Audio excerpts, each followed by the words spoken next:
I spoke to Varadaraja V. Raman, a professor emeritus of physics and humanities at the Rochester Institute of Technology. V.V. Raman, welcome to Interfaith Voices. Thank you. It's a pleasure to be here.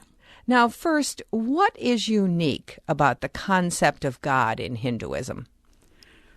The uniqueness, in my view, is precisely in its multiplicity. And that is that in the Hindu world, each one of us is allowed to picture, to represent, and to pray to the God in the form and with the name that is most fulfilling to each of us. And therefore, Hinduism gives us the tremendous freedom to conceptualize whatever God is, following, of course, the many, many traditional modes. And so is that the reason that there are so many different gods and goddesses in the Hindu tradition, that they are, in some sense, different faces of the same being? Essentially, that is the idea. As I see it, for the Hindu, God is more an inner experience than something to be described in words alone. So it is somewhat like music. Even though there is but one music, if we may abstractly say so, music can only be experienced by the 1,000 different moods, whether it is in a small ditty or in a magnificent symphony. It is always through particular channels or manifestations of music that we experience it. The divine is precisely the same thing. And some music appeals to some people and not to others? And that is exactly the thing. It is not that you look down upon other music, but that you relish some more than the other. And so we have this beautiful concept of what is called an Ishta Devata, that means my favorite music. Now let's meet some of these figures in the Hindu pantheon. And we'll start with what some call the Hindu Trinity. Brahman, the creator, Vishnu, the protector, and Shiva, the liberator. What's the significance of these three? Well, to begin with, even though many, especially Christian and other scholars, have translated that notion with the word Trinity, in the Hindu world we will not use the word Trinity in that sense. It is more exactly called the Trimurti, a murti being an icon of the divine, a visual representation of the divine. And we speak of these triple manifestations or representations of the divine almost as we recognize in everyday life that everything has a beginning, everything is sustained for a while and then disappears or dissolves. The Hindu view is that this is equally true of the entire universe and of every one of us. And so one talks of a principle that is at the root of creation, and that principle is called Brahma, and there is a principle that sustains very much as the laws of nature sustain the physical universe, and this principle of sustenance is referred to as Vishnu. And finally, there comes a time when the entire universe will dissolve, and that principle of dissolution is referred to as Shiva. And just as the universe has a beginning, the physical universe has a beginning, lives and dissolves, there is an idea in the Hindu world that it will be reborn again. And so there will be a cycle of births and emergence and sustenance and dissolution, on and on. Now, you mentioned murtis, or the icon, the icons of God, right? And Hindus are sometimes accused of idol worship because of the many statues of these gods and goddesses that are so prevalent in India or Hindu temples. But when Hindus pray before these statues, are they worshiping an idol? Well, it is true that when the Abrahamic religious people came into India, since their religion is based on a negative implication of idols, they found this objectionable. But the question is not whether an outsider who sees a particular mode of worship to be objectionable or not. It is a matter of how the people of the tradition regard it. For the Hindu, the murti is an aesthetic expression of the divine.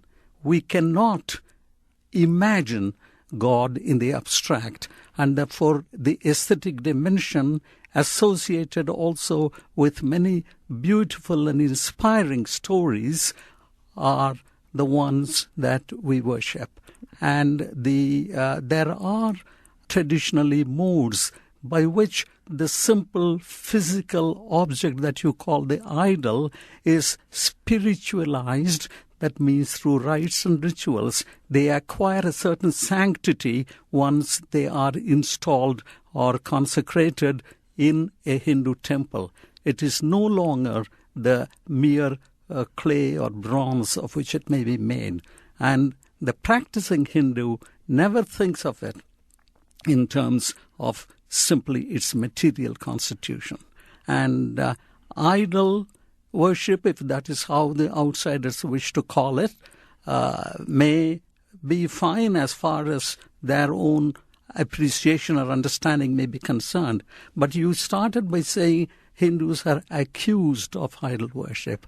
I don't think anybody has the right to accuse anybody else of how they worship. Hindus will never accuse Christians, for example, of worshipping the cross or of any other religion in other way. It is very important in the world in which we live to understand this basic truth about worship and gods. And that is inscribed in the Hindu Vedas, and that is that there are countless ways in which one may approach the divine. And it is important to recognize that each mode is spiritually fulfilling to the person that does it. Now, Vishnu is often pictured with 4 arms. Shiva, in human form, is male on one side, female on the other.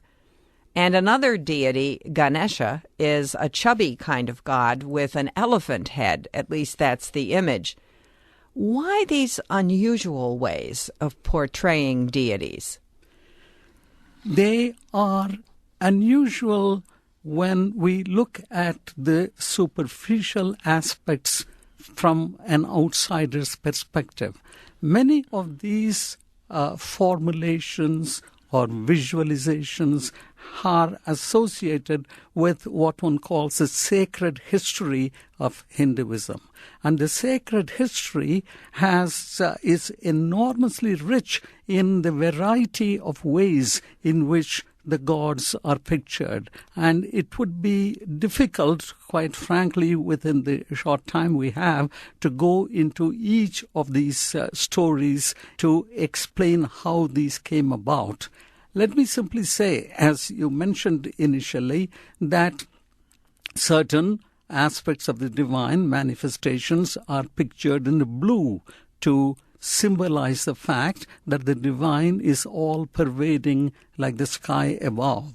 Now, the icon of Ganesha, the primary god for all Hindus of no matter which particular sectarian persuasion, he represents that which removes all the obstacles that may come in the way of any particular project or undertaking. And certainly in a metaphorical way, you can imagine, and certainly in tropical India where there are many elephants, they have this amazing grace and dignity and also the power to take away every obstacle that is on the way as they move forward. And therefore, if one wants to picture a divine principle that is there to erase the hurdles and the obstacles, then the elephant face becomes most appealing and appropriate. But beyond that, there are many other esoteric interpretations of the image of Lord Ganesha, with a huge face and a small body. For example, it is said to represent the difference between the divine that is enormous and the human that is very small.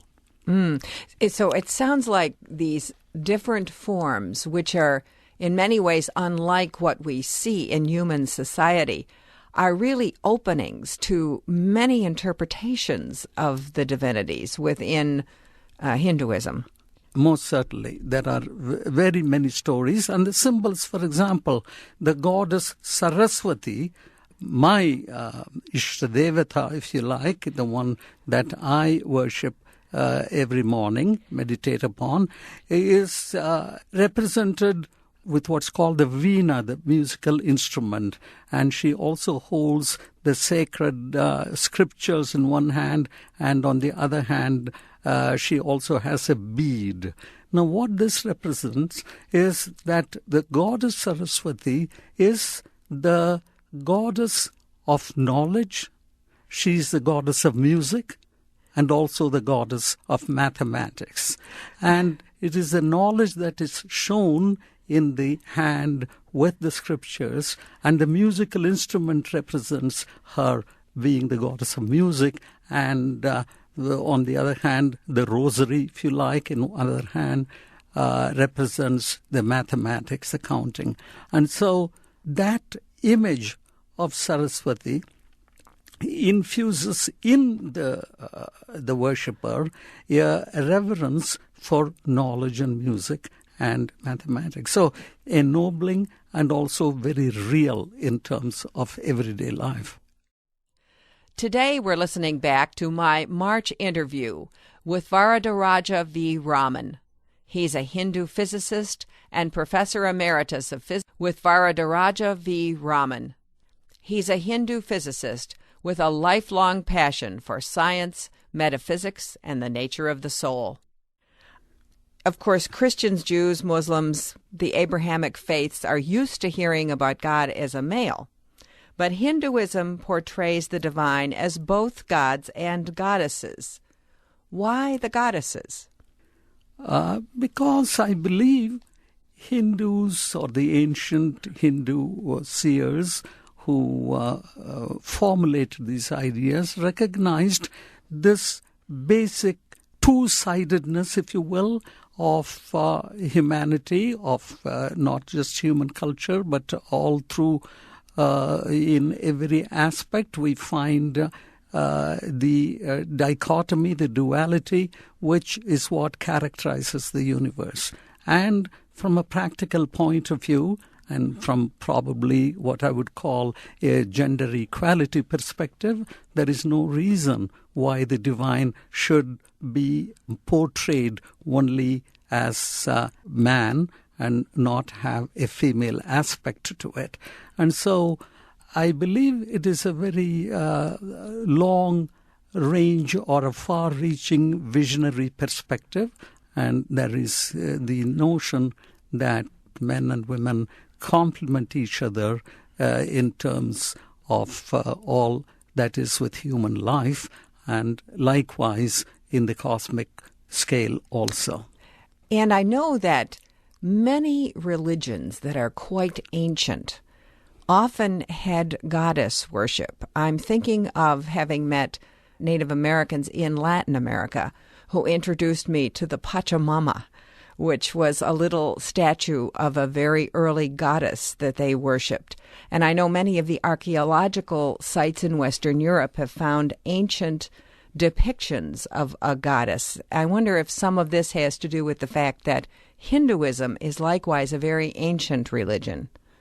Most certainly. The Greeks also had goddesses. Now, what is interesting in the Hindu world is that associated with every divine representation that has a male form, there is a female form. So there is, for example, with Shiva, there is Parvati. With Brahma, there is Saraswati. With Vishnu, there is Lakshmi. So they always, or with Rama, there is Sita. With Krishna, there is Radha, and so on. So it is not just at random different gods and goddesses, but they are often referred to as consorts of each other.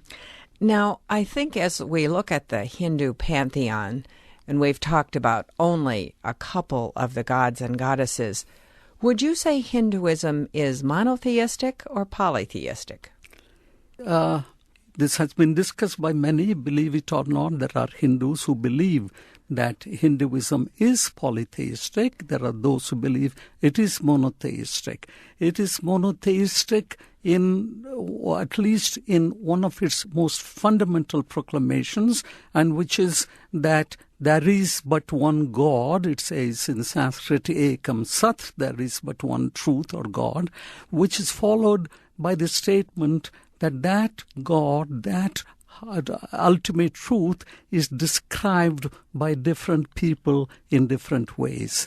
And therefore, no matter what that ultimate one God may be in its abstraction, when it comes to practice by ordinary human beings, we always choose one name or one form or other in order to facilitate and to experience that deeper thing we call God. So it is more polytheological than polytheistic, because it is the concept of God that is different. And the central idea is that there are any number of paths by which humanity, either in groups or as individuals, can try to seek that particular understanding or experience of the divine. What is most important to you personally about being a Hindu? For me, the two most important things are, first, the recognition that my own life is in a larger context of something else. And the Hindu nugget of truth is that we are all, you and I and every other human being, every conscious entity, is a fragment of a larger cosmic whole. And what we try to do in our religious dimension is to get a glimpse of that larger, deeper, undergirding truth, of which we happen to be a fleeting part here now. So that is at the metaphysical level. And at the practical level, what it has taught me and what I repeat every day is a prayer. If I can crudely translate it, it would say, as the waters from the skies falling down below take different paths and ultimately go to the same sea, to the same ocean. Similarly, people worshipping gods by different names and through different religions, their prayers ultimately go to the same divine principle. So this, to me, is the greatest insight in religious experience. And I also believe strongly, not because I'm a Hindu, but because I'm a human being caring for peace in the world, that if and when every religious practitioner accepts and appreciates this larger framework of being religious and spiritual, it's only then that we will have religious harmony in the world, which we so direly need in our own times. Varadaraja V. Raman is a Hindu scholar and a professor emeritus of physics and humanities at the Rochester Institute of Technology. Thank